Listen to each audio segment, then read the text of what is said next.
En pleine tempête économique et sociale, l'UMP s'est offert hier une victoire symbolique avec près de 28% des voix. Une victoire qui revient en grande partie à Nicolas Sarkozy, grâce notamment à ses 6 mois à la présidence de l'Union européenne. Le chef de l'État a désormais les coudes libres pour entamer la seconde moitié de son mandat et pour remanier son gouvernement.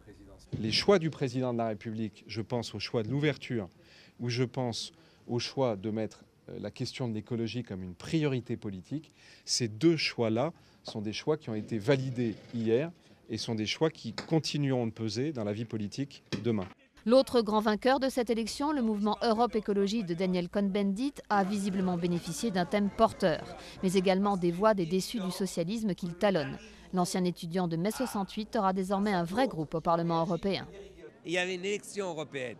Nous avons fait une campagne européenne. Nous avons tenté de donner des réponses européennes aux crises, aux urgences auxquelles nous sommes confrontés. De son côté, pour son premier test électoral, Martine Aubry réalise le plus mauvais score du PS depuis 1994. Un échec lié aux divisions du parti et une campagne qui n'a pas permis de faire apparaître le PS comme une alternative crédible à la majorité. Les élections européennes ont toujours été pour les électeurs un moyen d'aller ailleurs que sur les grands partis, surtout quand ils ont déçu, et c'est notre cas. L'autre grand perdant de cette élection est le centriste François Bayrou, à la tête du MoDem, mouvement pourtant très européen. François Bayrou a reconnu lui-même qu'il a oublié de parler d'Europe pour parler de politique nationale, une erreur qu'il paie très cher avec moins de 8,5% des voix.